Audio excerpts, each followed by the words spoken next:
লোকটার ছবি দেখলে চিনতে পারবি? হ্যাঁ, চিনতে পারবো।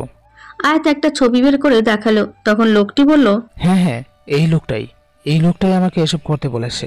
জানতাম তুমিই হবে, কারণ তুমি ছাড়া আর এই কাজ কে করতে পারে? অপেক্ষায় থাকো, তোমার সব আশায় পানি ফেলে আমি তোমাকে শেষ করব। প্রত্যেকটা অপরাধের শাস্তি দেব তোমায়। Get ready mister. Oh sorry, তুমি তো আবার খান। এবার প্লিজ আমাকে ছেড়ে দাও। ছেড়ে দিব, কিন্তু একটা শর্ত আছে। কি শর্ত বলো? আমি সব শর্তে রাজি। বেশি কিছু করতে হবে না, শুধু আমি যা বলবো তাই করবে। আমার ইনফরমেশনও তাকে দেবে, যা আমি বলে দিব, আর তার সব কিছু আমাকে বলবে। তার প্ল্যান কি সব বুঝতে পেরেছো? তবে বেশি চালাকি একদম না। আমার লোক সব সময় তোমার ওপর নজর রাখবে। যদি একটু এদিক ওদিক হয় তাহলে তুমিও শেষ, সাথে তোমার বউ বাচ্চারাও। আমি রাজি। আমি কিছুই করব না, তুমি যা বলবে তাই করব। ওকে জ্যাক, ওকে হসপিটালে ভর্তি করিয়ে আসো। আর খবরদার আমার ব্যাপারে তাকে কিছু বলার চেষ্টা করেছো তো ওখানেই তোমার দ্য এন্ড। আমি কিছু করব না। Good, very good. বলে আয়াত ওখান থেকে বেরিয়ে গেল। আর বাড়িতে এসে দেখলো আনাফ কাঁচুমাচু হয়ে শুয়ে আছে। তা দেখে আয়াত মুচকি এসে ওর ওপর কম্বল দিয়ে নিজেও শুয়ে পড়ল। কিন্তু ওর ঘুম আসছে না। তখন ওর ফোনে একটা মেসেজ আসলো। তা দেখে আয়াত মুচকি হাসলো। আয়াজ মেসেজ করেছে, রাত জেগে ফোনে কথা বলতে না পারি, ঘুমানোর আগে ছোট মেসেজ তো করতে পারি জান পাখি। গুড নাইট জান পাখি, হ্যাভ এ সুইট ড্রিমস। আয়াতও মেসেজ পাঠালো, গুড নাইট। আয়াতের মেসেজ দেখে আয়াজ খুব খুশি হলো। আয়াতও রিপ্লাই করেছে। তা দেখেও আবার লিখলো, আজ ক্যাফেতে এত কিছু হলো, অথচ তোমার মুখে ভয় দেখতে পেলাম না। এদিকে আনাফের মাথায় বন্দুক দেখে আমি খুব ভয় পেয়ে গিয়েছিলাম। ভয় সবাই পায়, কেউ দেখায় কেউ দেখায় না। যাই হোক, এখন আর ভালো লাগছে না, এখন ঘুমাবো। কাল দেখা হবে। আর তোমাকে আবারও ধন্যবাদ ওই ছেলেটাকে হেল্প করার জন্য। তারা যদি বন্ধুর মায়ের জন্য ডাকাতি করতে পারে তাহলে আমি এটুকু করতে পারবো না? মানুষ হয়ে যদি মানুষের সাহায্য করতে না পারলাম তাহলে কিসের মানুষ? তাছাড়া ওদের টাকা নেই তাই ওরা এরকম করছে, আমার তো আছে তাই আমি করলাম। এটা কিন্তু তোমার নিজের টাকা না, এগুলো সব ফুপার টাকা। অ্যানি চান্স, তুমি কি আমাকে খোটা দিচ্ছ? তুমি জানো বাবার কোম্পানিতে আমার 40% শেয়ার আছে। আমিও অফিসের একজন বস। শুধু অফিসে গিয়ে বসি না, এই যা, তবে মাঝে মাঝে বসি, বুঝতে পারলে? বুঝলাম। Good night. বলে আয়াত ফোনটা রেখে আজকের কথা ভাবতে লাগলো। এদিকে আয়াত চেয়েছিল আয়াতের সাথে আরো কিছু সময় চ্যাটিং করতে, কিন্তু ওর আশায় পানি ফেলে আয়াত গুড নাইট জানিয়ে চলে গেল। তাই আয়াজও গুড নাইট লিখে ঘুমানোর চেষ্টা করলো। একসময় ঘুমিয়েও পড়লো। আরেকটা নতুন দিনের আগমন। আয়াত প্রতিদিনের ন্যায় আনাবকে উঠিয়ে নামাজ আদায় করে সূর্যের আলো ফুটতে নিচে নেমে এলো। বাইরে কিছুক্ষণ হাঁটাহাঁটি করলো। ভেতরে এসে জানতে পারলো আজ অহনার মামাবাড়ি থেকে লোক আসবে। সবাই সকাল থেকেই ব্যস্ত। এদিকে কাল আয়াত আয়াজকে ওর পরিবার নিয়ে আসতে বলেছিল, তারাও নাকি আজ আসবে। মানে দু বাড়ি থেকে আত্মীয় আসবে। সবাই খুব ব্যস্ত। আয়াজরা কেন আসছে সেটাও সবাই জানে। সবাই আয়াতের জন্য খুব খুশি। আজ আয়াতরা ভার্সিটি যাবে না। আশিয়ান তো সকাল থেকে উঠে সবাইকে কালকের আয়াজের প্রপোজের কথা জানিয়ে দিয়েছে। সে কথা শুনে আয়াত একটু লজ্জা পেল। আনাফকে আজ আর কিছু বলতে হয়নি। আখি চৌধুরী আগে থেকে সব ব্যবস্থা করে রেখেছিল। ওরা সবাই চা খাচ্ছিল আর গল্প করছিল। তখন আয়াত বলল, তোমরা কিন্তু কালকে চোরের ব্যাপারটার কথা আমাকে জানাওনি। কে চুরি করেছিল? তুই ঠিক বলেছিলি, ওই দুজনের মধ্যে থেকেই একজন করেছিল। আমরা অফিসে যাওয়ার পর তোর কথা মতো আমি ওদের দুজনকে খুঁজি, কিন্তু একজনকে পেলেও আর একজনকে পাইনি। অনেকক্ষণ অপেক্ষা করার পরেও সে তখন এলো না। তখন আমি ওর নাম্বারে কল করলাম, কিন্তু ফোন বন্ধ বলল। আমরা বুঝতে পারলাম সেই চুরি করেছে। তাড়াতাড়ি পুলিশকে ইনফর্ম করলাম, কিন্তু পুলিশ ধরার আগেই পালিয়েছে। তবে পুলিশ বলেছে ঠিক ধরে ফেলবে ইনশাআল্লাহ। ধরতে পারলেই ভালো, 5 কোটি টাকা কম অ্যামাউন্ট তো নয়। ওরা সবাই অন্য কথায় মশগুল হয়ে গেল। আজ মোনা চৌধুরী খুব ব্যস্ত, কারণ তার বাপের বাড়ির লোক আসবে। আয়শা চৌধুরী কিচেনে যাওয়া মানা, তবুও আজ তিনি গেছে। আখি চৌধুরী আর নাফিজা ওদের হেল্প করছে। দুপুরের দিকে কলিং বেল বাজলো।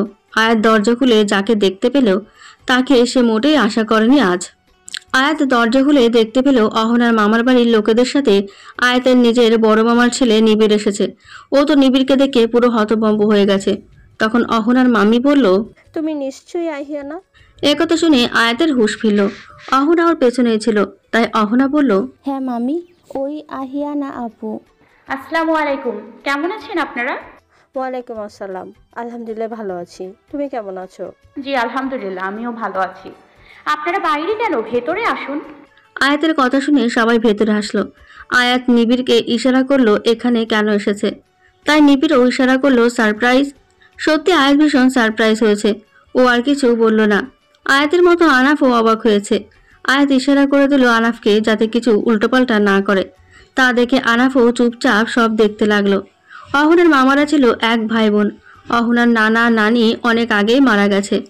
অহনার মামা মামির একটা ছেলে আর একটা মেয়ে। ছেলেটার পড়াশোনা শেষ আর মেয়েটা অহনার সাথে পড়াশোনা করছে। ওরা সবাই সিলেট থাকে। ওরা গিয়ে সবার সাথে কুশল বিনিময় করলো। তখন আদিয়ান চৌধুরী নিবিড়ের দিকে ইশারা করলো, একে একে তো ঠিক চিনলাম না। ও হলো নিবিড়, আমার ছেলে মহিবের বেস্ট ফ্রেন্ড। ওদের তো পড়াশোনা শেষ, ফ্রি ছিল তাই আমাদের সাথে একটু ঘুরতে এলো। এমনিতেও দুজন দুজনকে ছাড়া একদম থাকতে পারে না, দুজনই সবসময় একসাথেই ঘুরতে বেরোয়। তখন মহিবকে বললাম তোর ফুপির বাড়ি থেকে ঘুরে আসি। তখন ও বললো নিবিড় এলে তবেই যাবে, না হলে নাকি সে আসবে না। এত বড় হয়েছে তবুও বাচ্চামো গেল না। বন্ধু বান্ধবকে নিয়ে বাচ্চামো কখনো যায় না। তা নিবিড়, তোমার বাড়িও কি সিলেট? না আঙ্কেল, আমার বাড়ি তো বরিশাল। আসলে আমি আর মুহিব একই কলেজে পড়তাম, সেখান থেকেই বন্ধুত্ব। এখন বেস্ট ফ্রেন্ড হয়ে গেছি। বরিশালের কথা শুনে আয়েশা চৌধুরীর বুকটা ছ্যাদ করে উঠল। আদিয়ান চৌধুরী একটু নড়ে চড়ে উঠল, কিন্তু প্রকাশ করলো না। আয়াত আর নিবিড় তাদের অবস্থা বুঝতে পারল। আয়াত কথা ঘোরানোর জন্য বলল, অহনা ইশরাতকে ফোন দিয়ে দেখো তো ওরা কত দূর। এই কথা শুনে আশিয়ান বলল, ইসরাতের নাম দিয়ে আয়াজের খবর নেওয়া হচ্ছে বুঝি? এই কথা শুনে আয়াত একটু লজ্জা পেয়ে বলল, আহ ভাইয়া, হচ্ছেটা কি? এখানে সবাই বড়রা আছে। এই আমার ননদকে জ্বালাচ্ছ কেন? একদম জ্বালাবে না বলে দিলাম। জো হুকুম মেরে রানী। এই অহনা, তুই কল কর তো। অহনা আপুর মামারা সেই সিলেট থেকে চলে এলো, আর সতীন ঢাকায় থেকেও আসতে পারলো না। আসলে আনাপ কি হয়েছে বলতো? তোমার সতীন এতদিন ওর মামার বাড়িতে বেড়াতে আসতো, আর আজ হবু বউ মানে হবু শ্বশুর বাড়িতে আসছে বিয়ের পাকা কথা বলতে। তাই হয়তো পার্লার থেকে ফেসিয়াল করে আসছে, সব থেকে সুন্দর দেখাতে হবে তো তাই। এই কথা শুনে সবাই হেসে উঠল। তখন পেছন থেকে আওয়াজ আসলো, মোটেই না আশিয়ান ভাইয়া, আমি এমনিতেই সুন্দর, আমার আর ফেসিয়াল করে লাভ নেই। আসলে মাঝ রাস্তায় গাড়ি খারাপ হয়েছিল তাই লেট হলো। এ কথা সবাই পেছনে তাকালো। আয়াজের পরিবার এসে গেছে। আয়াজ আজ কালো রঙের স্যুট প্যান্ট পরেছে, চুলগুলো স্পাইক করেছে, গালে চাপ দাঁড়িয়ে দেখতে মাশাআল্লাহ অনেক সুন্দর লাগছে। ওর পরিবারের সাথে আফিয়া আর ওর মাও এসেছে, কিন্তু আজও আফিয়ার বাবা আসেনি। সবাই এসে সবার সাথে কুশল বিনিময় করলো। আয়াত ওদের দিকে ওপরে চলে গেল। আয়াজ এসে মুহিব আর নিবিড়ের সাথে আলাপ করলো। ইরফানের বউ আর নাফিজা মিলে গল্প করতে লাগলো অহনা ইসরাতের সাথে, আর পাখি নিশানকে নিয়ে খেলতে লাগলো। আজ এক ফাঁকে আনাফের কাছে এসে বলল, কি মাই ডিয়ার সতীন, আমাকে কেমন লাগছে? আজ কিন্তু আমি তোমার ড্রেস আপ করিনি। ভালোই লাগছে, তবে কি যেন নেই লাগছে। আর আমি তো এখনই রেডি হইনি, তবে ভাবছি আমিও এই কালো স্যুটই পরবো। জানের দুইটা জামাই একই ড্রেস আপ, ব্যাপারটা সুন্দর না? হ্যাঁ সুন্দর। আচ্ছা তুমিও তাহলে কালো স্যুটই পরো, তোমার জানো তো মনে হয় কালো পরবে, তখন আমাদের তিনজনেরই ম্যাচিং হবে। এখন বলো আমার কি নেই লাগছে? চোখে চশমাটা পরলে তোমাকে একদম আমার মতোই লাগবে। আরে আমি কি তোমার মতো কানা নাকি? কি বললে? না মানে আমার তো তোমার মতো এত সুন্দর গোল চশমা নেই, তাই পড়তে পারিনি। তুমি আমারটা পরো। তোমার এত পিচ্চি চশমা আমার চোখে লাগবে না।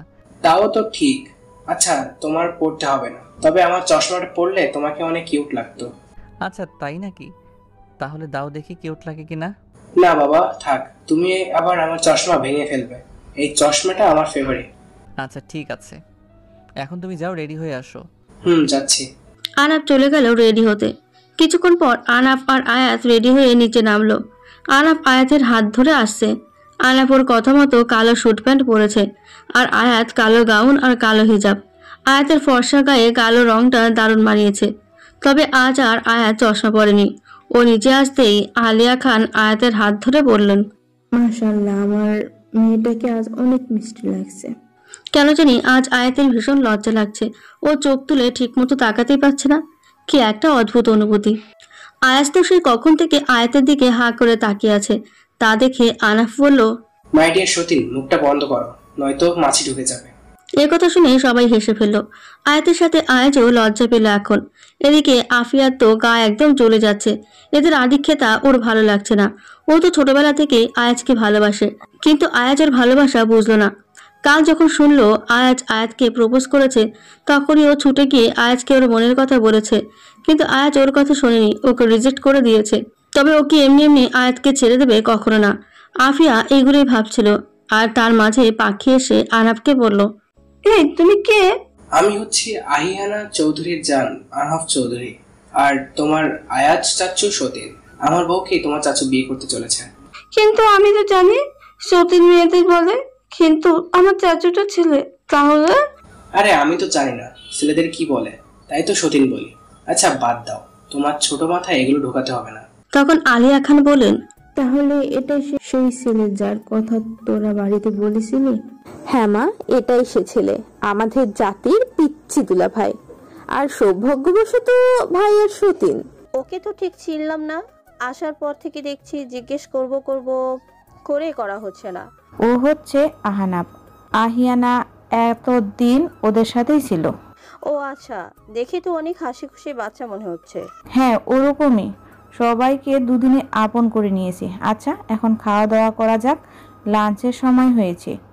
আমি সব রেডি করেছি, তোমরা বসে পড়ো। সবাই সম্মতি জানালো। অনেক লোক ছিল বলে আগে সব ছেলেদের বসানো হলো। একসাথে 14 জন খাওয়া যায় এমনভাবে আহনাব চৌধুরী টেবিল বানিয়েছিলেন। আদিয়া চৌধুরীরা 3 ভাই, আশিয়ান, ইরফান, আয়াজ, আসাদ খান, অহনার মামা, মুহিব, নিবিড় সকলে খেতে বসলো। আফিয়া আর ইসরাতকেও ওদের সাথে বসানো হলো। আর সবাই পরে খাবে। শুধু আহিয়ানা মানে আহনাব চৌধুরীর চেয়ারটায় ফাঁকা আছে, কারণ ওই চেয়ারটাতে আহনাব চৌধুরী আয়াতকে ছাড়া আর কাউকে বসার অনুমতি দেয়নি। তাই ও চেয়ারের অন্য কেউ বসার দুঃসাহসও করেনি। তবে সবাই আনাফকে বলেছিল তাদের সাথে বসতে। আয়াতও বলেছিল আনাফও চেয়ারটায় বসে খেতে পারে, কিন্তু আনাফ বলেছে ও ওর জানের সাথে পরে খাবে। ছেলেদের খাওয়া হয়ে গেলে মেয়েরা সকলে গেল। আয়াত প্রতিদিনের মতো আনাফকে খাইয়ে নিজে খেলো। খাওয়া শেষ করে ইসরাত বলল, আপু তুমি যে আজ চশমা পরোনি, আমি তো খেয়ালই করিনি, তাই তো বলি কিছু একটা মিসিং লাগছে। তোমার চোখে সমস্যা হচ্ছে না?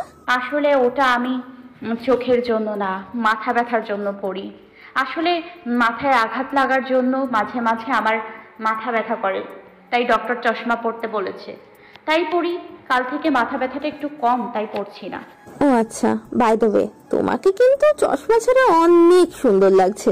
সুন্দর লাগলেও কিউট লাগছে না, চশমা যারা পরে তাদের কিউট লাগে। তখন আয়াজ বলল, চশমা পরে কিউট লাগে ঠিক আছে, কিন্তু কানা তো কানাই। এই সতীন তুমি আমায় কি বললে? আর কিছু না, কিউট বলেছি। তখন আনাফ ওখান থেকে চলে গেল। আয়াত ওর মন খারাপের কারণটা বুঝতে পারলো। আসলে আনাফ চশমা ছাড়া হালকা দেখতে পেলেও স্পষ্ট দেখতে পায় না। ও চলে গেল দেখে আয়াজ বলল, ও চলে গেল কেন? আরে আমি তো মজা করছিলাম। তখন আয়াত বলল, সবকিছু নিয়ে সব সময় মজা করতে হয় না আয়াজ। জানের জন্মের সময় কি কম্বিনেশন ছিল, তাই জানের চোখে একটু প্রবলেম হয়। সবকিছু দেখতে পেলেও স্পষ্ট কিছু দেখতে পায় না, তার জন্য ও চশমা ব্যবহার করে। ও সবসময় নিজেকে চশমা পরে কিউট বলে, কারণ ও নিজেকে সান্ত্বনা দেয় যে ও ঠিক আছে। সরি, আমি বুঝতে পারিনি। আমি এখনই গিয়ে ওর সাথে কথা বলছি। ইটস ওকে, তার দরকার নেই, আমি দেখছি। আর তোমার এটা নিয়ে গিলটি ফিল করার দরকার নেই। তুমি তো বুঝে বলনি আমি ওর মুড ঠিক করছি। একটু পরে জান নিজে এসেই বলবে, সতীন আমিও তোমাকে চশমা পরিয়ে কিউট বানাবো। আচ্ছা ঠিক আছে, আমার তরফ থেকে একটা সরি বলে দিও, ঠিক আছে? বলবো। আয়াত ওখান থেকে চলে গেল আনাফকে খুঁজতে। আনাফ বাড়ি থেকে বেরিয়ে আয়াতদের বাগানে একটা আম গাছ আছে সেখানে গেল। আয়াতের পেছন পেছন আয়াত ছাড়া আরো একজন গেল। আনাফ মন খারাপ করে দাঁড়িয়েছিল। সে গিয়ে আনাফের ঘাড়ে হাত রেখে বলল, কি হলো আনাফ? আজান চৌধুরী একটুতেই এত মন খারাপ? নিবিড় ভাইয়া, আয়াজ ভাই আমাকে কানা বলল। হ্যাঁ, আমার চশমা ছাড়া স্পষ্ট কিছু দেখতে পায় না, তাই বলে আমাকে এভাবে বলবে? হ্যাঁ, সেই লোকটা আর কেউ না, সেটা হচ্ছে নিবিড়। তখন নিবিড় হাঁটু গেড়ে বসে বলল, আয়াজ ভাইয়া তোমার সাথে মজা করেছি, আয়াজ ভাইয়া তোমাকে ওভাবে বলতে চায়নি। সব মানুষ যে পারফেক্ট হবে এটা কিন্তু না। হ্যাঁ জান, তুমি হয়তো চশমা ছাড়া দেখতে পাও না, তাই বলে কেউ কিছু বলে এভাবে মন খারাপ করতে হবে? অন্যের কথায় কান দিয়ে নিজের মন খারাপ করার কোনো মানে হয়? তাছাড়া আয়াজ তোমাকে ইচ্ছে করে কিছু বলেনি, মজার ছলে বলেছে। নিবিড় পেছনে তাকিয়ে আয়াতকে দেখতে পেল। তখন নিবিড় বলল, আয়াত একদম ঠিক বলেছে আনাপ, তুমি প্লিজ আর মন খারাপ করে থেকো না। জান, তুমি তো জানো আমাকে কেউ কানা বললে আমার ভালো লাগে না। কিন্তু তোমাকে চশমা পরলে যে কতটা কিউট লাগে সেটা তো তোমার আয়াজ ভাইয়া জানেই না।